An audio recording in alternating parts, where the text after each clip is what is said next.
சாந்தி. இருண்ட மனதில் ஒளியை ஏற்று இருளும் அகன்றே போகும்.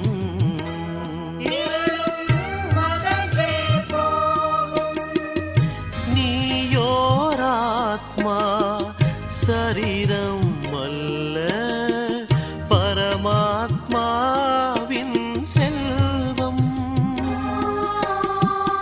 திவ்ய குணங்களை தாரணை செய்து யோகியாவாய் கண்ணே. ஓம் சாந்தி. இன்றைய முரளியில் பாபா நமக்கு முக்கியமான விஷயமாக சொல்கிறாங்க, நினைவு யாத்திரை ஒன்று தான் ஆத்மாவை தூய்மைப்படுத்துவதற்கான வழி. அதுக்கு தான் பாபா சொல்கிறாங்க, இப்போ என் ஒருவனை மட்டும் நினைவு செய்யுங்க, உங்கள் புத்தி யோகத்தை என்னிடம் ஈடுபடுத்துங்க, நினைவு யாத்திரையில் இருங்க. இதுதான் ஆத்மாக்குள்ளே இருக்கக்கூடிய விகாரங்களுடைய துருவை விளக்கும். ஒரே ஒரு பாபா மட்டும்தான் பதீத்த பாவனர், வேறு யாரையுமே அப்படி சொல்ல முடியாது. அவர் ஒருத்தர் தான் எல்லா ஷாமையும் சுந்தராக மாற்றுறார். ஷாம்னா ஆத்மா கருப்பான நிலை, அவங்க எல்லாத்தையும் சுந்தர் அழகாக தூய்மையாக மாற்றுபவர். அந்த ஷாம் சுந்தர் கூட யார்? பாரதவாசிகள்ங்கிறார். யாது சதோ பிரதான நிலையில் தேவி தேவர்களாக இருந்தாங்களோ அவங்க தான் சுந்தராக இருந்தவங்க ஷாம் கருப்பாயிடுறாங்க. அவங்கள தான் நான் மாற்றுறேன். மற்ற எல்லாரையும் அப்படி சொல்ல முடியாது, ஏன்னா அவங்களாம் நடுவில் தான் வராங்க. ரஜோ பிரதான நிலை தமோ பிரதான நிலையில் தான் வராங்கங்கிற. மேலும் பாபா சொல்கிறாங்க, பக்தி மார்க்கத்தில் கூட எந்த ஒரு விஷயத்தை விரும்புகிறாங்க ஞான மார்க்கத்தோடதுன்னா தூய்மை. இங்கே ஆத்மா தூய்மை ஆகிறோம், பரம்தாம் போகிறதுக்கு முன்னாடி தூய்மை ஆனால் தான் மேலே போக முடியும். அதே தான் பக்தி மார்க்கத்துலேயும் தூய்மையாக விரும்புகிறாங்க. ஆனால் அவங்க கங்கையில் போய் குளிக்கிறாங்க, ஆனால் அவங்களுக்கு தெரியறதில்ல அதுபோல் தண்ணீரால் தூய்மையாக முடியாதுன்னு. இதெல்லாம் நமக்கு ஒரே ஒரு பாபா தான் புரிய வைக்கிறார். மேலும் பாபா சொல்கிறாங்க, ஞானக்கடல் அவர் ஒருத்தர் மட்டும்தான். பக்தி மார்க்கத்தில் எல்லா ஞானமும் நிறைஞ்சிருக்குன்னு அதனுடைய பெருமை நினைக்கிறாங்க. வேத சாஸ்திரங்கள் உபநிஷதம் எல்லாம் படிக்கிறாங்க, ஆனால் அதனால் எந்த ஒரு தூய்மையும் ஆகுவதில்லை. காணல் நீர் போல் அவ்வளவுதாங்கிறார் அதனுடைய பலன். எப்படி ஒரு மான் தாகமாக இருந்துச்சுன்னா அங்கே தண்ணி இருக்கிற மாதிரி இருக்கும், அதான் காணல் நீர் பார். ஓடி போய் பக்கத்தில் பார்த்துச்சுன்னா அதுக்கப்புறமா அது இருக்காது, ஏமாந்து போயிடும். அதே போல் தான் பக்தி மார்க்கம். ஆனால் இந்த வேத சாஸ்திரங்கள் உபநிஷதம் இதெல்லாமே என்ன பக்தியினுடைய அழகுங்கிறார். ஏன்னா அதுவும் 2500 வருஷம் நடக்கணும் தானே. மேலும் பாபா சொல்கிறாங்க, இப்போ ஞானக்கடல் தான் தட்டை நிரப்பி ஞான ரத்னங்களை நமக்கு கொடுக்குறார். எவ்வளோ வேணுமோ அவ்வளோ நிரப்பிக்கோங்கிறார். பக்தியில் தான் கடல்லேருந்து நிறைய தட்டுத்தட்டாக ரத்னங்கள் அங்கே வைர வைடூரியங்கள்லாம் கிடச்சதாக சொல்லப்படுது. ஆனால் உண்மையான அர்த்தம் என்ன? ஞானக்கடல் சிவபாபா இப்போ நம்ம ஆத்மாவை ஞான ரத்னங்கள்னால நிரப்புறார். பக்தி மார்க்கத்தில் சங்கர் முன்னாடி போய் பையன் நிரப்புங்கன்னு சொல்கிறாங்க, அவங்களுக்கு தெரியறதில்ல சிவபாபா தான் நம்ம ஆத்மாங்கிற பையன் ஞான ரத்னங்கள்னால நிரப்புறாருன்னு. இதெல்லாம் பக்தியில் அப்படி சொல்லி வச்சுருக்காங்கங்கிற. மேலும் பாபா சொல்கிறாங்க, தன் ஆத்மான்னு உணர்ந்து என்னை மட்டும் நினைவு செய்யுங்க. இப்போ பலரையும் நினைக்கக்கூடிய அவிபச்சாரி பக்தி ஆகிடுச்சு, பக்தி கூட தூய்மையாக இருந்தது. எல்லாத்தையும் இப்போ மறந்து ஒரே ஒருத்தர் என்னை மட்டும் நினைவு செய்யுங்க, அப்போ தான் தூய்மையாக முடியும். மேலும் பாபா சொல்கிறாங்க, இந்த படிப்பு அவ்வளோ உயர்ந்த படிப்பு, கொஞ்சம் படித்தாலும் பிராப்தி கிடைக்கும். இந்த படிப்பு மூலமாக நீங்கள் ராஜாவும் ஆகலாம், பிரஜையாகலாம், தாசதாசியாகவும் ஆகலாம். அது உங்களுடைய முயற்சிக்கு ஏற்பான்னு சொல்கிறார். ஆசிரியர் நமக்கு முழுமையாக படிப்பை கற்றுக் கொடுத்துடுறாரு. மேலும் பாபா எப்படி கவலை இல்லாமல் இருக்கிறாரோ, எல்லா விதமான பற்றிலிருந்து விலகி இருக்காரோ, அதே போல் நீங்களும் எல்லா கவலையிலிருந்து விடுபட்டவராக இருக்கணுங்கிற. இன்னொரு விஷயம் பாபாவை போல் ஆகிறதுக்கு சொல்கிறாரு. பாபா எப்படி எல்லாருக்கும் நன்மை செய்பவரோ அதே போல் நீங்களும் எல்லாருக்கும் நன்மை செய்யக்கூடியவர்களாக இருக்கணுங்கிறதையும் சொல்கிறார். எல்லாத்திலிருந்து இப்போ பற்றை விலக்கி விடுங்கள். உடல் சம்பந்தங்கள் எல்லாத்திலிருந்து பற்றை விலக்கி என் ஒருவனை மட்டும் நினைவு செய்யுங்க, அப்போ தான் நீங்கள் தூய்மையாக முடியும். மேலும் மாயா உங்களை ஈர்க்கும், மனசில் புயல் வரும், ஆனால் கர்ம இந்திரியங்கள் மூலமாக காரியத்தில் செஞ்சிடாதீங்க. கோபம் வருது, வெறுப்பு வருது, ஆசை வருது, அதெல்லாம் மனசுலேயே அழிச்சிருங்க. இங்கே வெளிப்படுத்திடாதீங்க, கர்மத்தில் கொண்டு வந்துடாதீங்க. அந்தளவுக்கு சக்தி என்பது இருக்கணுங்கிறதையும் பாபா சொல்கிறார். வாங்க பாபா சொல்லக்கூடிய முழுமையான முரளியை கேட்கலாம். ஓம் சாந்தி. 15/3/2024 காலை முரளி பாப்தாதா மதுபன். இனிமையான குழந்தைகளே, ஞானக்கடல் தந்தை உங்களுக்கு இரத்தினங்களை தட்டுகளில் நிரப்பிக் கொடுக்கிறார். எவ்வளவு வேண்டுமோ உங்கள் பையை நிரப்பிக் கொள்ளுங்கள். அனைத்து கவலைகளிலிருந்தும் விடுபட்டு விடுங்கள். கேள்வி: ஞான மார்க்கத்தின் எந்த ஒரு விஷயத்தை பக்தி மார்க்கத்தில் விரும்புகின்றனர்? பதில்: தூய்மை. ஞான மார்க்கத்தில் குழந்தைகளாகிய நீங்கள் தூய்மையாகிறீர்கள். தந்தை உங்களது அழுக்கான ஆடைகளை தூய்மையாக்க வந்துள்ளார். ஆத்மா எப்பொழுது தூய்மையாகிறதோ அப்பொழுதுதான் வீட்டிற்கு செல்வதற்கான, பறப்பதற்கான சிறகு என்பது முளைக்கின்றது. பக்தியிலும் தூய்மையை மிகவும் விரும்புகின்றனர். தூய்மையாவதற்காக கங்கையில் சென்று குளிக்கின்றனர். ஆனால் நீரின் மூலம் ஆத்மா தூய்மையாக ஆக முடியாது. ஓம் சாந்தி. இனிமேலும் இனிமையான குழந்தைகளே, நீங்கள் நினைவு யாத்திரையை மறக்கக்கூடாது. காலையில் யோக பயிற்சி நினைவு யாத்திரை செய்கிறீர்கள். முதல் வேலை காலையில் யோகம். அதில் பேச்சு எதுவும் இருப்பதில்லை. யோகம்னா அவரை நினைவு செய்வது. அது எதுவுமே ஒரு மந்திரம், பஜனை, பேச்சுக்கான, சப்தத்திற்கான ஒரு அவசியமே இல்லை. ஏனெனில் அது நிர்வாண தாமம் செல்வதற்கான யுக்தியாகும், சப்தத்தை கடந்து செல்வதற்கான. தூய்மையாகாமல் குழந்தைகளாகிய நீங்கள் அங்கு செல்ல முடியாது. எதுக்காக நம்ம அப்படி நினைக்கணும்? காலையில் எழுந்த உடனே யோகம் செய்யணும். ஏன்னா நம்ம மேலே போகணும், நம்மளுடைய வீட்டிற்கு திரும்ப போகணும். அதுக்கு தூய்மையாக மாறணும். இல்லாட்டி அங்கே போக முடியாது, பறக்க முடியாது. சத்தியுகம் ஏற்படும் பொழுது நிறைய ஆத்மாக்கள் மேலே பறந்து சென்று விடுவார்கள் என்று நீங்கள் புரிந்து கொண்டுள்ளீர்கள். ஏன்னா தூய்மையான ஆத்மாவில் மேலே போயிட்டு திரும்ப கீழே வருவாங்க. இப்பொழுது எவ்வளவு கோடிக்கணக்கான ஆத்மாக்கள் இங்கே இருக்கின்றனர். அங்கே சத்தியுகத்தில் சில லட்சம் பேர் மட்டுமே இருப்பார்கள். மற்ற அனைவரும் பறந்து சென்று விடுகின்றனர். அப்படின்னா மேலே போயிடுறாங்க இந்த உடலை விட்டுட்டு. கண்டிப்பாக யாரோ வந்து அதற்கான இறக்கைகளை கொடுத்திருக்கிறார் அல்லவா? பறப்பதற்கான வழியை சொல்லி கொடுத்துருக்கிறார். ஞானம், யோகத்தை கற்றுக் கொடுத்துருக்காரு தூய்மையாகுவதற்காக. இந்த நினைவு யாத்திரையின் மூலம்தான் ஆத்மா தூய்மையாகிறது. இப்போ இந்த நினைவில் அவ்வளவு சக்தி இருக்குது. பரமாத்மாவோட நினைவில் ஆத்மா அவரை நினைவு செய்து செய்து அவரை போலவே தூய்மையாக மாறுது. தூய்மை ஆவதற்கு இதை தவிர வேறு எந்த வழியும் இல்லை. பதீத்த பாவனர் என்று ஒரு தந்தைக்கு தான் கூறுகின்றனர். பரமாத்மாவோட முக்கியமான ஒரு குணம் பதீத்த பாவனர். எல்லா அழுக்கான ஆத்மாவையும் பாவனம், தூய்மையாக்கக்கூடியவர். அந்த காரியத்தை இப்போ தான் செய்கிறார். அவரைத்தான் சிலர் ஈஸ்வரன் என்றும், சிலர் பரமாத்மா என்றும், சிலர் பகவான் என்றும் கூறுகின்றனர். அவர் ஒருவர் தானே தவிர பலர் அல்ல. எல்லா ஆத்மாவையும் தூய்மைப்படுத்தக்கூடிய பதீத்த பாவனர் ஒரே ஒருத்தர் தான். பெயர் தான் அவருக்கு வித்தியாசமாக கூப்பிடுறோம். அனைவருடைய தந்தையும் ஒருவர் தான்.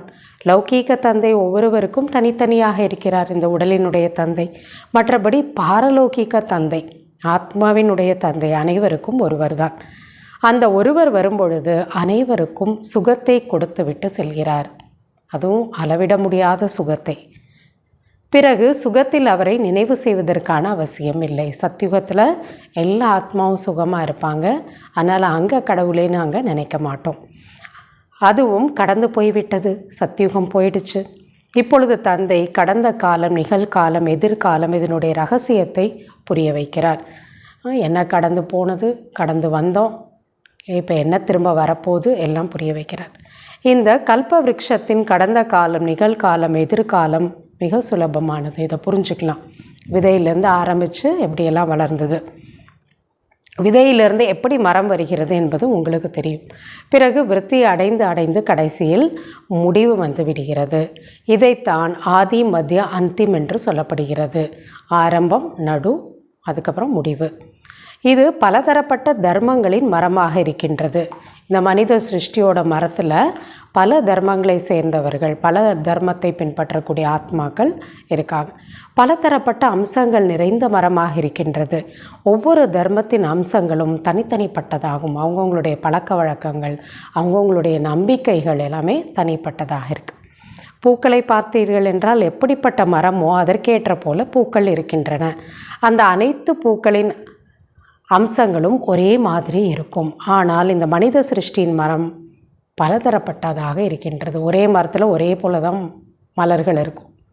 ஆனால் இங்கே ஒரே மனித சிருஷ்டியினுடைய மரம் தான். ஆனால் அதில் வித்தியாசமான தர்மங்கள், நம்பிக்கைகளுடைய ஆத்மாக்கள் இருக்கின்றனர். அங்கே ஒவ்வொரு மரத்தின் அழகும் தனிப்பட்டது. இந்த மரத்தில் பலவிதமான அழகு உள்ளது. ஒவ்வொரு தர்மத்தை சேர்ந்தவர்களும் எல்லாருமே ரொம்ப மிக சிறந்தவர்கள். பாபா ஷியாம் சுந்தர் என்று புரிய வைக்கிறார். இது பற்றி கூட பாபா புரிய வைக்கிறார். ஷியாம் சுந்தர் அப்படின்னா அதனுடைய அர்த்தம் என்ன? ஷியாம்னா கருப்பு, சுந்தர்னா அழகு. யாரெல்லாம் ஷியாம் கருப்பாயிட்டாங்களோ அவங்களெல்லாம் பாபா அழகாக மாற்றுறார். அப்படின்னா தூய்மையாக மாற்றுறார். ஆத்மா தான் கருப்பாயிடுது, அதே ஆத்மா தான் ரொம்ப க்ளீனாக சுத்தமாக மாற்றுகிறார். இது தேவி தேவதா தர்மத்தின் ஸ்தாபனை ஆகும். அதை தான் இப்போ பரமாத்மா படைச்சிட்ருக்காரு. எப்பொழுது தேவி தேவர்கள் தமோ பிரதான தன்மையிலிருந்து சதோ பிரதானமாக மாறுகின்றனர், பிறகு சதோ பிரதான தன்மையிலிருந்து தமோ பிரதானமாகவும் ஆகிவிடுகின்றனர். அப்பொழுதுதான் மீண்டும் சுந்தராக கருப்பானவர்களாக இருக்கக்கூடியவர்களை பாபா சுந்தர், அதாவது அழகானவர்களாக மாற்றுகிறார். இதுபோல் ஷாம் சுந்தர் வேறு எந்த தர்மத்திலும் ஆகுவது இல்லை. தேவி தேவதா தர்மத்தை சேர்ந்தாங்க அவ்வளோ தூய்மையாக இருக்காங்க சுந்தர் நிலையில். அவங்க தான் ரொம்ப கருப்பாயிடுறாங்க. அதனால தான் தேவி தேவர்களை கருமை நிறத்தினுடைய ஒரு சிலைகளாக காட்டியிருக்காங்க. ஏனெனில் கருப்பாகவே தூய்மையற்றதாகவே இருக்கக்கூடிய தர்மங்களும் இருக்கின்றன. அவர்களுடைய அம்சங்களையும் பாருங்கள். ஜப்பானியரின் தோற்றம், ஐரோப்பியர்களுடைய தோற்றம், சீனர்களுடைய தோற்றத்தையும் பாருங்கள். இந்தியர்களினுடைய தோற்றங்கள் மாறிக்கொண்டே இருக்கின்றன. அவர்களுக்கு தான் ஷியாம் சுந்தர் என்று பாடப்படுகிறது. அப்படின்னா பாபா சொல்கிறாங்க, யாரெல்லாம் பாரதத்தில் வராங்களோ அந்த ஆத்மா சம்பூர்ண தூய்மையாக சத்யுகம் திரேதாயுகத்தில் இருக்காங்க. அவங்க தான் சுந்தர்னு சொல்லப்படுறாங்க. அவங்க பிறவி எடுத்து எப்படி ஆயிடுறாங்க? ஷியாம் கருப்பாயிடுறாங்க. அப்போ அந்த எல்லா ஆத்மாக்களையும் மீண்டும் சுந்தராக மாற்றுறார். யார்? பாரதவாசிகள், சத்யுகம் திரேதாயுகத்தில் வாழ்ந்தவர்கள். மற்றவர்கள் யாரெல்லாம் துவாபரிகத்தில் வந்தாங்களோ அவங்களெல்லாம் அப்படி ஷியாம் சுந்தர்னு சொல்ல முடியாதுன்னு சொல்கிறார். ஏன்னா அவங்க வரும்போதே ரஜோ பிரதான நிலை, தமோ பிரதான நிலை அப்படி ஆரம்பிச்சிருது. அதனால் அவங்களெல்லாம் அப்படி பெயர் சொல்ல முடியாதுன்னு சொல்கிறார். வேறு எந்த தர்மங்களும் அப்படி பாடப்படுவதில்லை. இது மனித சிருஷ்டியின் மரமாகும். பலதரப்பட்ட தர்மங்கள் இங்கு உள்ளன. வரிசை கிரமமாக அவர்கள் எப்படி வருகின்றார்கள் என்ற ஞானம் குழந்தைகளாகிய உங்களுக்கு இப்பொழுது கிடைக்கிறது. எல்லாரும் ஒரே தர்மத்தை சேர்ந்தவங்க. எப்பெல்லாம் திரும்ப அவங்க இந்த சிருஷ்டிக்கு வராங்க, அவங்க தர்ம தலைவர்கள் வரும்போது அதுக்கு பின்னாடி எந்தெந்த நேரத்தில் வராங்க, இதெல்லாம் நீங்கள் தான் புரிஞ்சுருக்கீங்க. வேறு யாரும் இந்த விஷயத்தை பற்றி புரிய வைக்க முடியாது. இந்த கல்பம் 5000 வருடங்களுடையது. இதை ஒரு விருட்சம் என்று சொல்லலாம், மரம்னு சொல்லலாம். 5000 வருஷத்தினுடைய மரம், சின்னதுலேருந்து எவ்வளோ பெரியதாகுது. உலகம் என்றும் சொல்லலாம். அரை கல்பத்திற்கு பக்தி ஆகும். 2500 வருஷம் பக்தி. அதைத்தான் ராவண ராஜ்யம் என்று சொல்லப்படுகிறது. பக்தி மார்க்கம் என்ன சொல்லப்படுது? ராவண ராஜ்யம், விகாரங்கள் நிறைஞ்ச ராஜ்யம். 5 விகாரங்களின் ராஜ்யம்தான் நடக்கிறது. ஒவ்வொரு ஆத்மாக்குள்ளேயும் ராஜ்யம் செய்வது அதர்மம், அதாவது 5 விகாரம். அதுதான் பக்தி மார்க்கத்திலேருந்து ஆரம்பிக்குது. காம சிதையில் அமர்ந்து பதீத்தமாக கருப்பாக மாறிவிடுகின்றனர். எல்லா ஆத்மாவும் 5 விகாரத்துக்கு அடிமையாகி காமம் என்ற அக்னியில் போய் ரொம்ப கருப்பாயிடுது. சக்திகளை, குணங்களை இழந்து அழுக்காயிடுது. ராவண சம்பிரதாயத்தினரின் நடத்தை மற்றும் தெய்வீக சம்பிரதாயத்தினுடைய நடத்தை, இதில் இரவு பகலுக்கான வித்தியாசம் உள்ளது. சத்தியுகம் திரேதாயுகத்தில் இருக்கவங்க, அங்கே இருக்கக்கூடியவங்க தெய்வீக சம்பிரதாயம். துவாபரிகம் கலியுகத்தில் வரவங்க ராவண சம்பிரதாயம். 2 பேருக்கும் அவர்களுடைய நடத்தை சக்திக்கு இரவு பகல் வித்தியாசம் என்பது இருக்குங்கிறார். தேவதைகளின் மகிமையை பாடுகின்றனர். தங்களை ரொம்ப கீழான ஒரு பாவி என்று சொல்லிக்கொள்கின்றனர். அவங்க முன்னாடி போனாலே தேவதைகள் முன்னாடி மற்றவங்க தலை வணங்குறாங்க. நான் ரொம்ப கீழாயிட்டேன், பாவின்னு பாடுறாங்க. பலவிதமான மனிதர்கள் உள்ளனர். நீங்கள் நிறைய பக்தி செய்துள்ளீர்கள். யார் பாரதவாசிகளோ அவங்களும் நம்ம நிறைய பக்தி செய்திருக்கோம். பாபா கூறுகின்றார், மறுபிறவி எடுத்து எடுத்து பக்தி செய்து வந்துள்ளீர்கள். எவ்வளோ பிறவி, 2500 வருஷம் எவ்வளோ பிறவி எடுத்தமோ பக்தி செய்திருக்கோம். முதல் அவிபச்சாரி பக்தி அப்படின்னா ஒரே ஒருத்தரை நினைவு செய்யக்கூடிய பக்தி, தூய்மையான பக்தி. ஒருவரின் பக்தியில் ஆரம்பித்து பிறகு விபச்சார பக்தி, அதாவது பலரையும் நினைவு செய்வது, பலரையும் பக்தி செய்வது, பலரையும் வணங்குவது, அப்படி பக்தி மாறிடுது. கடைசியில் அதுதான் தூய்மை இல்லாத பக்தி. முற்றிலும் பலரை வழிபடுவர்களாக மாறிவிடுகின்றனர். தேவி தேவதைகளை மட்டும் கிடையாது, குரு, சாது, சன்னியாசிகள், இயற்கை, 5 தத்துவங்களையும் வழிபடுறாங்க. அதையும் இன்னும் கீழே பாம்பு இல்லையா, இது போல் எதெல்லாம் மிருகங்கள் விலங்குகள் இருக்கோ அதையும் வணங்கக்கூடியவர்களாக ஆயிடுறாங்க. அப்பொழுது தந்தை வந்து ஒருவரை நினைவு செய்கின்ற ஞானத்தை கொடுக்கின்றார், ஒரே ஒரு பரமாத்மாவை நினைக்க சொல்லி. இந்த ஞானத்தின் மூலம்தான் சத்கதி என்பது ஏற்படுகிறது. எப்போ ஆத்மா பலரையும் மறந்து பல நினைவுகளையும் அகற்றி தன்னுடைய புத்தியோகத்தை ஒரு பரமாத்மா கிட்ட வைக்குதோ அப்போ தான் ஆத்மா தூய்மையாகுது. இந்த ஞானத்தின் மூலம்தான் அதான் சத்கதி கிடைக்கிறது. இது தெரியாத வரையில் பக்தியின் பெருமையில் இருக்கின்றனர். பக்தி தான் ரொம்ப சிறந்தது அப்படின்னு நினைக்கிறாங்க. அதிலே முக்தி, ஜீவன் முக்தி கிடச்சிரும்னு நம்புகிறாங்கன்னா அப்படி இல்லை. ஞானக்கடல் ஒரே ஒரு பரமாத்மா என்பது தெரிவதில்லை. பக்தியிலே எல்லா ஞானமும் தெரிஞ்சுக்கிட்டோம், வேத சாஸ்திரங்கள் உபநிஷதம் படிச்சுன்னு. ஆனால் அதை செய்து செய்து கீழே இறங்கிட்டோன்னு யாருக்கும் புரியல. இப்போ ஞானம்ங்கிறது ஒரே ஒரு பரமாத்மா கிட்ட தான் இருக்குது. பக்தியில் எவ்வளோ வேத சாஸ்திரங்களை நினைவில் வைத்து சொற்பொழிவெல்லாம் நடத்துகின்றனர். இதெல்லாம் பக்தியின் விஸ்தாரங்கள் ஆகும், பக்தியின் அழகு ஆகும் இல்லையா. பக்தியிலேயே அது போல் இருந்தால் தானே அட்ராக்ட் ஆகி வருவாங்க. அதெல்லாம் பக்திக்கான, ஏன்னா ஒன்றுமே இல்லைன்னா அப்புறம் பக்தி என்ன செய்கிறது? பஜனை பாடுறதும், மந்திரங்களை சொல்கிறதும், வேத சாஸ்திரங்களை படிக்கிறதும் எல்லாம் பக்தியோட அழகுங்கிறார். பாபா சொல்கிறார், இது காணல் நீருக்கு சமமான அழகு இல்லையா. அப்போதைக்கு நல்லாயிருக்கும், கேட்கும்போது படிக்கும்போது அதை செய்யும்போது அவ்வளவுதான், அப்புறம் இல்லாமல் போயிடும். காணல் நீர் தூரத்திலிருந்து பார்க்கும்போது வெள்ளியை போல ஜொலிக்கிறது. மானுக்கு தாகம் எடுக்கும்போது அந்த காணல் நீரை நோக்கி ஓடி ஓடி அப்போலம் மாட்டிக்கொள்கிறது. அங்கே போய் பார்த்தா தண்ணி இருக்காது. பக்தியும் அதே போல தான். எவ்வளோ கஷ்டப்பட்டாலும் என்ன அடையணுமோ அதை அடைய முடியாது. அனைவரும் அதில் மாட்டிக்கொண்டுள்ளனர். பக்தியில் கூட பாபா என்ன சொல்கிறாரு, அதில் போய் மாட்டிக்கிறாங்கன்னு சொல்கிறார். அவர்களை பக்தியிலிருந்து வெளியே எடுப்பதற்கு குழந்தைகளுக்கு மிகுந்த முயற்சி செய்ய வேண்டியுள்ளது. ஒருத்தர் பக்தியை விட்டுருங்கன்னு அப்படியே சொல்ல முடியாது, சொல்லக்கூடாதுன்னு சொல்கிறார் பாபா. புரிய வைக்கணும் ஞானம் எது, பக்தி எதுன்னு. அதுக்கு எவ்வளோ முயற்சி பண்ணணுங்கிறார். இதில் தடைகள் நிறைய ஏற்படுகின்றன. ஏனெனில் தந்தை தூய்மையாக்குகிறார் இல்லையா. தூய்மையாக மாறணும்னா நிறைய முயற்சி இதில் இருக்குது. திரௌபதியும் அவரை தான் கூப்பிட்டார், கிருஷ்ணா அப்படின்னு கூப்பிட்டாங்க. கஷ்டம் வந்தோடனே கடவுளை நினச்சி கிருஷ்ணனோட பேரை சொல்லி கூப்பிட்டாங்க. பக்தியில் அப்படி எழுதியிருக்காங்க. அப்போ அவரை தானே நினைக்கிறாங்க. முழு உலகத்திலும் திரௌபதிகள், துரியோதனர்கள் பலரும் இருக்கின்றனர். யாரெல்லாம் காம விகாரத்தில் செல்லக்கூடியதுக்கு யாருக்கு விருப்பம் இல்லையோ, பாபாவை புரிஞ்சுக்கிட்டாங்களோ, அவங்கெல்லாம் வீட்டில் இருக்கக்கூடியவர்கள் விடலைன்னா அவங்கெல்லாம் பாபான்னு என்ன பண்ணுறாங்க, அவரை தான் நினைக்கிறாங்க. அவங்க எல்லாம் திரௌபதிகள். துரியோதனர்கள்னால் அப்படி இருக்க விடாமல் தடுக்கிறவங்க எல்லாம். நீங்கள் அனைவரும் பார்வதிகள் அமரக்கதையை கேட்டுக்கொண்டிருக்கிறீர்கள். தந்தை உங்களுக்கு அமரலோகம் செல்வதற்கான அமரக்கதையை கூறுகிறார். இது மரணலோகமாக இருக்கின்றது. இங்கு அக்கால மரணங்கள் ஏற்பட்டு கொண்டே இருக்கின்றன. அமர்ந்தபடியே இங்கு மாரடைப்பு வந்து விடுகிறது. நல்லா தான் உட்கார்ந்துட்டுருக்குறாங்க, அப்படியே போயிடுறாங்க, ஹார்ட் ஃபெயில் ஆகிடும்.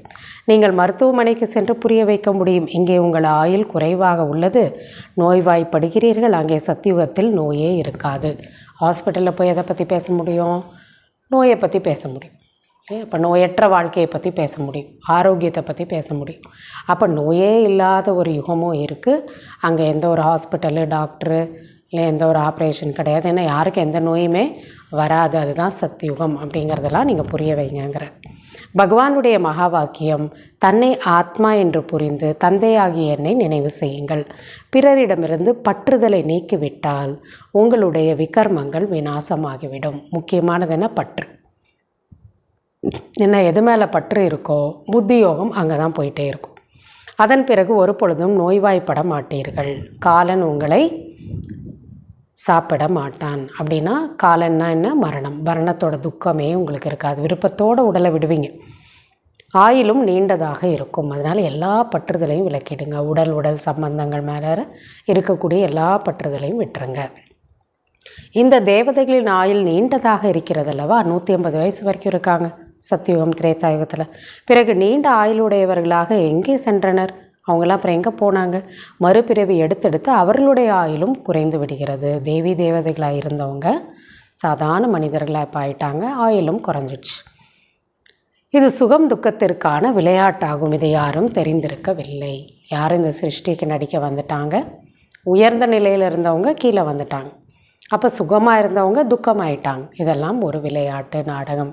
இதை பற்றிலாம் எல்லாருக்கும் புரியறதில்லைங்கிற. பண்டிகைகள் திருவிழாக்கள் எவ்வளவு நடைபெறுகின்றனர். கும்பமேளாவில் எவ்வளவு பேர் சென்று அங்கு குளிக்கின்றனர், ஒன்று கூடுகின்றனர். அங்கே போய் ஸ்நானம் செய்யணும், அங்கே போய் குளிக்கணும், தூய்மையாயிடலாம் அப்படின்னு நினைக்கிறாங்க. பாவங்கள்லாம் அழிஞ்சிரும் அப்படின்னு நினைக்கிறாங்க. கும்பமேளாவுக்கு போகிறாங்க.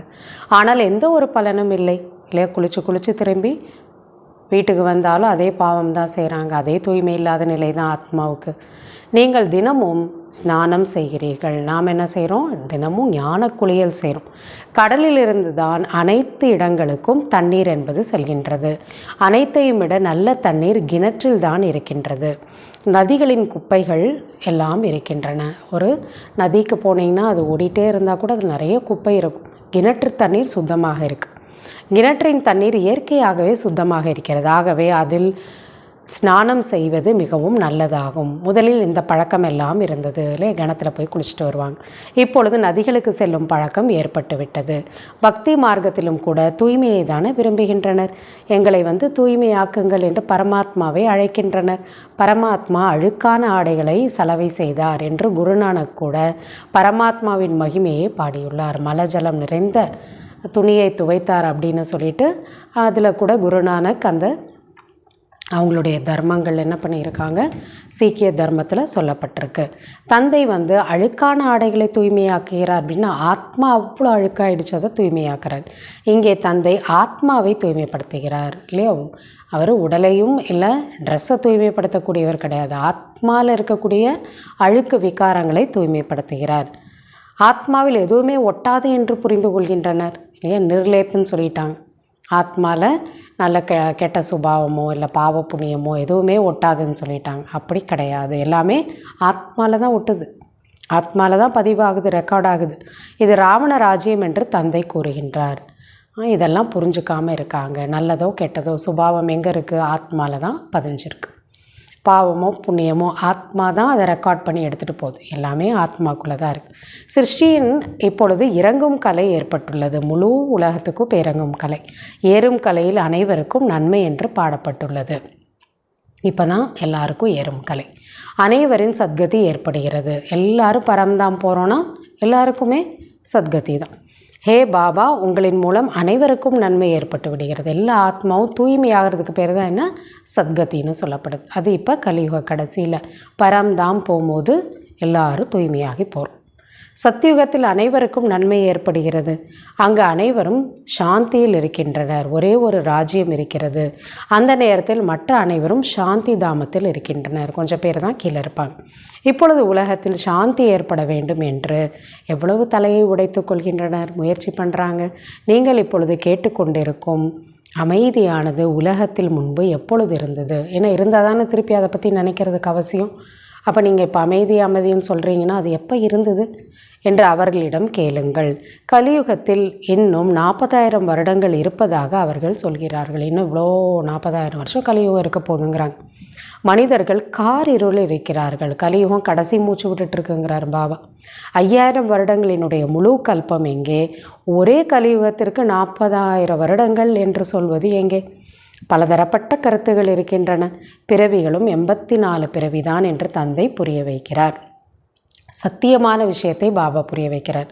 அவங்க லட்சக்கணக்கான வருடங்கள் என்று சொல்கின்றனர். அப்படி இருந்தால் மனிதர்கள், விலங்குகள் போன்றவை எவ்வளவு இருக்க முடியும்?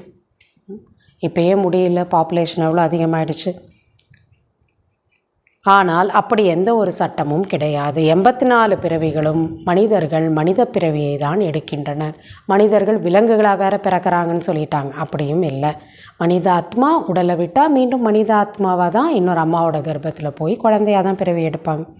அதன் கணக்கும் கூட தந்தை கூறுகிறார். குழந்தைகளாகிய நீங்கள் இந்த ஞானத்தை தாரணை செய்ய வேண்டும், புரிஞ்சுக்கணும். ரிஷிகள் முனிகளுக்கெல்லாம் அவரை பற்றி தெரியாது என்று தான் சொல்லி சென்று விட்டனர். படைப்பவரை பற்றி எங்களுக்கு தெரியாதுன்னு உண்மையாக சொல்லிட்டாங்க. எப்போ? துவாபரிக ஆரம்பத்தில். தெரியாது என்றால் நாத்திகர்களாக ஆகிவிட்டனர். கண்டிப்பாக யாராவது ஆஸ்திகர்களாக இருக்க வேண்டும், அவரை பற்றி தெரிஞ்சவங்க இருக்கணும் இல்லையா? தேவதைகள் தான் ஆஸ்திகர்கள், அவரை பற்றி, படைப்பவரை பற்றி தெரிஞ்சவங்க. ராவண ராஜ்யத்தில் நாஸ்திகர்களாக இருக்கின்றனர். ஞானத்தின் மூலம் நீங்கள் இப்பொழுது ஆஸ்திகர்களாக ஆகிவிட்டீர்கள். எல்லா ஞானத்தையும் தெரிஞ்சவங்களா பிராமணர்கள் இருக்கும். பிறகு 21 பிறவிகளுக்கான ஆஸ்தி கிடைக்கிறது. பிறகு ஞானத்தின் அவசியம் இருப்பதில்லை. இப்பொழுது புருஷோத்தம சங்கம யுகம். நாம் உயர்ந்ததிலும் உயர்ந்த ஆத்மாக்கள் சொர்க்கத்தின் எஜமானர்களாக ஆகி கொண்டிருக்கிறோம். இங்கே யார் எவ்வளவு படிப்பார்களோ அவ்வளவு உயர்ந்த பதவியை அடைவார்கள். யார் படித்தார்கள், எழுதினார்கள் என்றால் உலகத்தின் எஜமானர்களாக ஆவார்கள். நல்லா படிக்கிறவங்க பதவி அடைஞ்சிருவாங்க.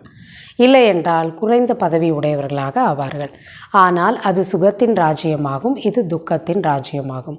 ஆஸ்திகர்களாக ஆனார்கள் என்றால் சுகத்தின் ராஜ்யம் செய்வார்கள். பிறகு ராவணன் வருவதால் நாஸ்திகர்களாக மாறிவிடுகிறார்கள். ஆக துக்கம் ஏற்பட்டு விடுகிறது இல்லையா? சுகமாக இருந்தவங்க துக்கமாயிடுறாங்க. பாரதம் அனைத்தும் நிறைந்ததாக இருந்தபோது அளவற்ற செல்வம் இருந்தது. சோம்நாத் கோயில் எவ்வளவு உயர்ந்ததாக கட்டப்பட்டிருந்தது. கோயில் கட்ட இவ்வளவு செல்வம் இருந்தது என்றால் அவர்கள் தங்களிடம் எவ்வளவு செல்வம் வைத்திருப்பார்கள் இல்லையா? எவ்வளோ 17 வாட்டி கசினி முகமது எடுத்துகிட்டு போனாருன்னா எவ்வளவு செல்வம் இருந்திருக்கும் ஒரு கோயிலில். இவ்வளவு செல்வமும் எங்கிருந்து கிடைத்தது? கடல் தட்டுகளை நிரப்பி நிரப்பி கொடுத்தது என்று சாஸ்திரங்களில் எழுதப்பட்டுள்ளது. கடல் என்ன பண்ணுச்சான்? நிரப்பி நிரப்பி பொன், பொருள், முத்துக்கள், ரத்னங்கள் எல்லாம் கொடுத்ததுன்னு எழுதியிருக்கிறாங்க. இப்பொழுது ஞானக்கடல் உங்களுக்கு ரத்னங்களின் தட்டுகளை நிரப்பி கொடுக்கிறார். ஆனால் அந்த கடல் கொடுத்ததோ அப்படின்னு பக்தியில் காமிச்சிட்டாங்க. உண்மையில் சிவபாபா, சிவபரமாத்மா ஞானக்கடல் இப்போ நமக்கு ஞான ரத்னங்களை அவ்வளோ நிரப்பி நமக்கு இப்போ கொடுக்குறாரு. இப்பொழுது உங்கள் பை நிரம்பிக் கொண்டிருக்கிறது அப்படின்னா புத்திங்கிற பை. அவர்கள், அதாவது பக்தியில் சங்கர் முன்னால் சென்று சொல்கிறார்கள், எங்களின் பையை நிரப்புங்கள் என்று. அவர்கள் தந்தையை தெரிந்து கொள்வதில்லை. பரமாத்மா யார், சிவபாபா யாருன்னு தெரிஞ்சுக்கிறதில்ல. பாபா இப்பொழுது நமது பையை நிரப்பிக் கொண்டிருக்கிறார் என்பது நீங்கள் தெரிந்துள்ளீர்கள். யாருக்கு எவ்வளவு வேண்டுமோ நிரப்பிக்கொள்ளலாம். எவ்வளவு ஞான ரத்னங்களை எடுத்துக்கணுமோ எடுத்துக்கலாம். எவ்வளவு நன்றாக படிப்பார்களோ அந்தளவு உதவித்தொகை, ஸ்காலர்ஷிப் என்பது கிடைக்கும். நல்லா படிக்கிற குழந்தைக்கு தான் ஸ்காலர்ஷிப்பை. பாபாவோட உதவியும் யாருக்கு கிடைக்கும்? நல்லா படிக்கிறவங்களுக்கு.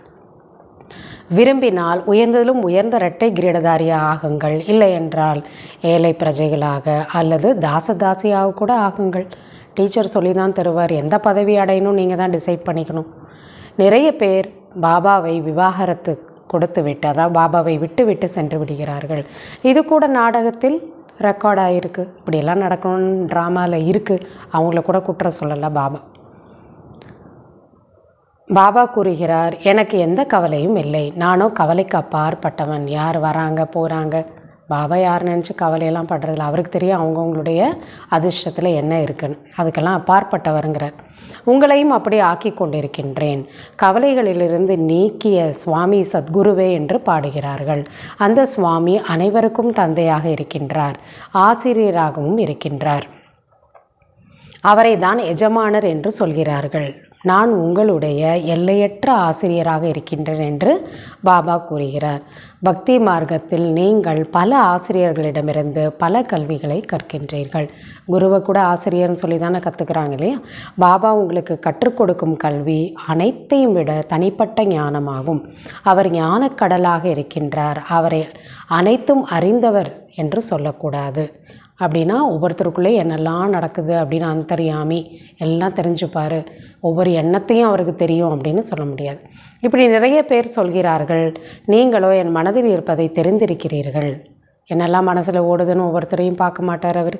பாபா கூறுகிறார், எனக்கு எதுவும் தெரியாது, நான் குழந்தைகளுக்காக படிப்பிக்க வந்துள்ளேன். அவர் ஆதி மத்திய அந்த சிருஷ்டியினுடைய படைப்பவரை பற்றி சொல்ல வந்திருக்கேன்னு சொல்கிறார்.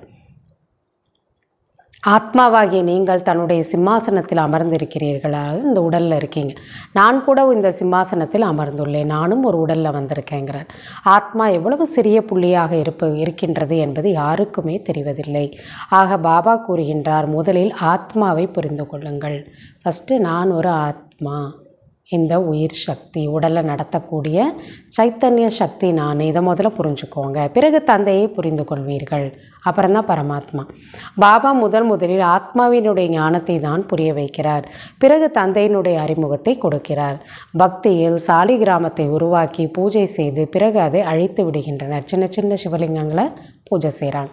பாபா கூறுகின்றார், இவை அனைத்தும் பொம்மைகளின் பூஜையாகும். யார் இந்த அனைத்து விஷயங்களையும் நன்றாக புரிந்து கொள்கிறாரோ அவர்கள் மற்றவர்களுக்கும் நன்மையை செய்கின்றனர். பாபா நன்மை செய்பவர். ஆக குழந்தைகளும் அவர் போல ஆக வேண்டும். எல்லாருக்கும் எப்படி அவர் நன்மை செய்பவரோ அதே போல தான் குழந்தைகளும் எல்லாருக்கும் நன்மை செய்பவர்களாக இருக்கணும். சிலர் மற்றவர்களை சேற்றிலிருந்து வெளியேற்றி பிறகு தானே சென்று அதில் மாட்டி இறந்து விடுகிறார்கள். மற்றவங்கள தூக்கி விட்டுட்டு அவங்க அதில் போயிடுறாங்க. தூய்மையற்றவர்களாக ஆகிவிடுகிறார்கள். தான் சேமித்த வருமானத்தை எல்லாம் இழந்து விடுகிறார்கள். ஆகையால் எச்சரிக்கையோடு இருங்கள் என்று பாபா கூறுகிறார். ரொம்ப எச்சரிக்கையாக இருக்கணும். காமசிதையில் அமர்ந்தால் நீங்கள் கருப்பாக ஆகிவிடுவீர்கள். அதில் தான் கேர்ஃபுல்லாக இருக்கணுங்கிறார் பாபா. சேமித்த வருமானத்தை எல்லாம் இழந்து விடுகிறார்கள் இல்லையா? காம விகாரம் அவ்வளோ மோசமானதாக இருக்குது. ஆகையால் எச்சரிக்கையாக இருங்கள் என்று பாபா கூறுகிறார். காமச்சிதையில் அமர்ந்ததினால் நீங்கள் கருப்பாகிவிட்டீர்கள். நான் உங்களை வெண்மையாக மாற்றுகிறேன். நீங்கள் வெண்மையாக இருந்தீர்கள், பிறகுதான் கருப்பாக ஆகிவிட்டோம் என்று நீங்கள் கூட புரிந்திருக்கிறீர்கள்.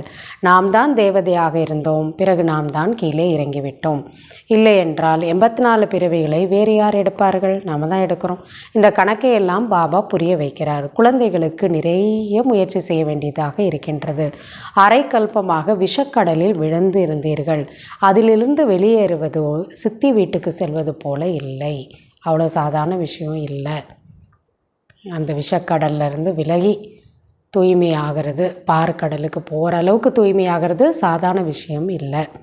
சிறிதளவு ஞானத்தை யார் எடுத்தாலும் கூட அது அழிந்து போவதில்லை. அதற்கான கொஞ்சம் பிராப்தி கிடைக்குது. இது சத்திய நாராயண ஆகுவதற்கான கதையாகும். பிறகு பிரஜைகளும் இதில் ஆகிறார்கள். கொஞ்சம் புரிந்து கொண்டு சென்று விடுகிறார்கள். முடிந்தால் பிறகு வந்து புரிந்து கொள்ளலாம். போக போக மனிதர்களுக்கும் கூட வைராகியம் ஏற்படும். இந்த உலகத்தை பிடிக்காமல் போயிடும், வெறுப்பு வரும். சுடுகாட்டில் வைராகியம் வருகிறது, வெளியே வந்ததும் அந்த வைராகியம் முடிந்து போய்விடுகிறது. அதான் சுடுகாட்டு வைராகியம்ங்கிறாங்க. அங்கே போகும்போது இந்த உலகம் என்ன இருக்குது, இப்படி தான் நம்ம போக போகிறோம், எல்லாம் அழிஞ்சிரும், நாமும் அழிஞ்சு போயிடுவோம், எல்லாத்தையும் விட்டுட்டு போவோம் அப்படின்னு நினைப்பாங்க. ஆனால் திரும்ப வெளியே அதுலேருந்து வந்துட்டால் திரும்ப எல்லாத்து மேலேயும் பற்று வந்துடும், என்னோடதுன்னு வந்துடும். நீங்கள் புரிய வைக்கும் பொழுது கூட நன்றாக புரிய வைக்க வேண்டும். அப்படி புரிய வைக்கும்போது நன்றாக இருக்கு என்று சொல்கிறார்கள். வெளியே போனதும் எல்லாம் முடிந்து விடுகிறது. இந்த வேலையை முடித்துவிட்டு வருகிறோம் என்று சொல்கிறார்கள். வெளியே சென்றதும் மாயை தலையை திருப்பி விடுகிறது. திரும்ப கேட்குறது கூட வர்றது கிடையாது. கோடியில் சிலர் தான் வருவார்கள். எல்லாரும் வந்து பாக்கியத்தை இங்கே எடுத்துக்கொள்ள முடியாது. ராஜ்ய பதவி அடைவதில் உழைப்பு தேவைப்படுகிறது. இதையும் நம்ம புரிஞ்சுக்கணும். எல்லாருமே வந்து உடனே ஞானம் கேட்டு பிராப்தி எடுத்துப்பாங்க அப்படின்லாம் முடியாது. யாருக்கு வந்து இருக்கோ, விதியில் இருக்கோ, ட்ராமாவில் இருக்கோ, அவங்க தான் வர முடியும், கேட்க முடியும், புரிஞ்சுக்க முடியும், முயற்சியும் செய்து பிராப்தியை எடுத்துக்க முடியும். ஒவ்வொருவரும் தன்னுடைய மனதை நாமே கேட்டுக்கொள்ள வேண்டும். என்ன கேட்டுக்கொள்ளணும்? நாம் எல்லையற்ற தந்தையை நான் எவ்வளவு நினைவு செய்கின்றேன். தந்தையை நினைவு மறந்து போகிறது என்று சிலர் கூறுகின்றனர். பாபாவை எவ்வளோ நினைக்கிறோம் நம்ம செக் பண்ணணும். சிலர் என்ன சொல்கிறாங்க, மறந்து போயிடுது எனக்குன்னு. அட, அக்ஞான காலத்தில் எப்பொழுதாவது எனக்கு தந்தையின் நினைவு மறந்து போகிறது என்று சொல்வீர்களா? நான் அப்பாவை மறந்துட்டேன்னு யாராவது லௌகீக அப்பாவை சொல்லுவீங்களா? என்னை மட்டும் எப்படி சொல்கிறீங்கங்கிற பாபா கூறுகிறார், எவ்வளவுதான் புயல் வந்தாலும் நீங்கள் அசையக்கூடாது. புயல் வரும், ஆனால் கர்ம இந்திரியங்களால் எந்த தவறும் செய்யக்கூடாது. மனசில் இப்படி கோபம் வரலாம், வெறுப்பு வரலாம், இல்லையா, விகாரம் வரலாம், ஆனால் மனசிலே அழிச்சிடுங்க. கர்ம இந்திரியங்கள் மூலமாக அதை செஞ்சிடாதீங்க, காரியத்தில் கொண்டு வந்துடாதீங்க. மாயை மந்திரம் போட்டு விட்டது என்று சொல்கிறார்கள். பாபா சொல்கிறார், இனிமேலும் இனிமையான குழந்தைகளே, நீங்கள் செய்தீர்கள் என்றால் துரு, நினைவு செய்தீர்கள் என்றால் துரு நீங்கிவிடும். பாபா என்ன சொல்கிறாங்க, எல்லாம் மாயம் உள்ளதானே இருக்குது. அப்போ நீங்கள் என்னை நினைவு செய்துக்கிட்டே இருங்க, இருக்கிற துருவெல்லாம் விலகிவிடும். ஆத்மாவின் மீது தான் துரு ஏறுகிறது, அது நினைவின் மூலம் நீங்கிவிடும். தந்தை புள்ளியாக இருக்கின்றார். தந்தையின் நினைவை தவிர துருவை நீக்குவதற்கான வேறு எந்த வழியும் கிடையாது. அவர் ஒருத்தருடைய நினைவு தான் ஆத்மாவில் இருக்கக்கூடிய எல்லா பலவீனம் விகாரத்தோட துருவை விளக்க முடியும். அதனால் நினைவு யாத்திரை ஒன்று தான் அதற்கான வழின்னு சொல்கிறேன். அச்சா, இனிமேலும் இனிமையான காணாமல் போய் கண்டெடுக்கப்பட்ட செல்ல குழந்தைகளுக்கு தாய் தந்தை பாப் தாதாவின் அன்பு நினைவுகள் மற்றும் காலை வணக்கம். ஆன்மீக குழந்தைகளுக்கு ஆன்மீக தந்தையின் நமஸ்காரம், ஆன்மீக தந்தைக்கு ஆன்மீக குழந்தைகளின் நமஸ்காரம். தாரணைக்கான முக்கிய சாரம், முதலாவது பாயிண்ட்டு, நாம் நன்மை செய்யக்கூடிய கல்யாணக்காரி தந்தையின் குழந்தைகள். ஆகையால் தனக்கும் அனைவருக்கும் நன்மை செய்ய வேண்டும். வருமானம் இல்லாமல் போய் விடும்படியான அப்படிப்பட்ட எந்த தீய காரியமும் செய்யக்கூடாது. இதில் எச்சரிக்கையாக இருக்க வேண்டும். இரண்டாவது பாயிண்ட்டு, படிப்பை நன்றாக படித்து ஞான ரத்தினங்களால் தனது பையை நிரப்பிக்கொள்ள வேண்டும். உதவித்தொகை அதாவது ஸ்காலர்ஷிப் வாங்குவதற்கு முயற்சி செய்ய வேண்டும். தந்தைக்கு நிகராக கவலையிலிருந்து விடுபட்டவராக ஆக வேண்டும். வரதானம், உணரும் சக்தியின் மூலம் பழைய சுபாவம் சன்ஸ்காரத்திலிருந்து விடுபடக்கூடிய மாயாஜீத் ஆக வேண்டும். இந்த பழைய தேகத்தின் சுபாவம் மற்றும் சன்ஸ்காரம் மிகவும் கடுமையானது. அது மாயாஜீத் ஆவதில் அதிக தடையை ஏற்படுத்துகிறது. சுபாவ சன்ஸ்காரம் என்ற பாம்பு அழிந்து விடுகிறது, ஆனால் சிறு கோடு போல இருந்து விடுகிறது. ட்ரேஸ் இருக்குங்கிற இல்லை, ஏதோ ஒரு பொருளை தூக்கி போட்டுட்டோனாலும் அது இருந்த இடத்துல அதனோட பதிவு இருக்கும். அந்த மாதிரி உள்ளே ஒட்டிகிட்ருக்குது. அது நேரம் வரும்போது அடிக்கடி ஏமாற்றி விடுகிறது. அந்த மாதிரி கொஞ்சம் இருந்தால் கூட, அதோட ட்ரேஸ் இருந்தால் கூட டைமில் வரும்போது திரும்ப அது வெளிப்பட்டுருது. சில நேரம் மாயாவிற்கு அந்த அளவிற்கு வசமாகி விடுகிறீர்கள். தவறானதை தவறு என்று புரிந்து கொள்வதே கிடையாது. அதான் ரியலைசேஷன் பவர், உணர்தல். இது தப்பே கிடையாதுன்னு நினச்சிக்கிறாங்க. தவறுன்னு ஏற்றுக்க முடியல, புரிஞ்சுக்க முடியல. நான் என்ன தப்பு செஞ்சேன், நான் ரைட்டாக தானே இருக்கேன் அப்படின்னு நினச்சிக்கிறாங்க. மாயாவிடம் மயக்கமடைந்து விடுகிறீர்கள். அப்படி மாயா என்ன பண்ணுது, அந்த உணர்தல்ங்கிற சக்தியை அழிச்சிடுது. ஆகையால் சோதனை செய்யுங்கள் மற்றும் உணர்தல் சக்தியின் மூலம் மறைந்திருக்கும் பழைய சுபாவ சன்ஸ்காரத்திலிருந்து விடுபட்டவர்களாக ஆகுங்கள். இதெல்லாம் நமக்கு பழைய சுபாவ சன்ஸ்காரம் அப்படின்னு நம்ம முதல்ல உணரணும், ரியலைஸ் பண்ணணும். ஆமாம், இதெல்லாம் பழைய சுபாவ சன்ஸ்காரம், நான் அப்படி எதிர்பார்க்கக்கூடாது. இது போல் நான் எந்த பலனையும் அடையணும் அப்படிங்கிற விருப்பத்தோட காரியம் செய்யக்கூடாது. இல்லை, யாராவது எனக்கு தீமை செய்தாலும் மனசில் கூட நான் ஏன் அவங்களுக்கு சாபம் கொடுக்கணும், அவங்க இப்படி செஞ்சாங்க அதனால தானே அப்படின்னு அந்த பழைய சுபாவம் வரக்கூடாது. இதெல்லாம் காரணம், அதனால் கோபம் வந்தது, இது ரைட்டு தானே அப்படிங்கிற மாதிரி எந்த ஒரு பழைய சன்ஸ்கார சுபாவமும் நமக்கு ரைட்டாக தெரியக்கூடாது. அதுக்கு ரியலைசேஷன் பவர் வேணும். இல்லை, இது தவறு தான், இது சரி கிடையாது, இது ஸ்ரீமத் கிடையாது, பாபா சொல்கிறபடி கிடையாது அப்படின்னு அந்த உணர்தல்ங்கிற சக்தி, ரியலைசேஷன் பவர் இருந்தால் தான் மாற முடியும். இல்லை, ரைட்டு தான் நான் செய்கிறது, நான் முடிவெடுக்கிறதுன்னு நினச்சோன்னா மாற்றமே வராது. மாயை நம்மளை பிடிச்சிக்கும். அப்பொழுது தான் நீங்கள் மாயாஜீத்தாக, அதாவது மாயையை வென்றவர்களாக ஆக முடியும். ஸ்லோகன், எனது என்ற அநேக உறவுகளை அழிப்பது ஃபரிஷ்தாவாக ஆகுவதாகும். என்னுடைய உறவுகள் அப்படின்னு அநேகம் நம்ம வைத்துக்கொள்ளக்கூடாது. அனைத்து உறவும் ஒருவர் தான். தாயாகட்டும், தந்தை, நண்பன், ஆசிரியன், குரு, எல்லா துணைவன் எல்லாம் ஒரு பாபா. அனைத்து உறவும் ஒருவரோடு அப்படின்னு இருக்கிறவங்க தான் ஃபரிஷ்தா. அச்சா, ஓம் சாந்தி.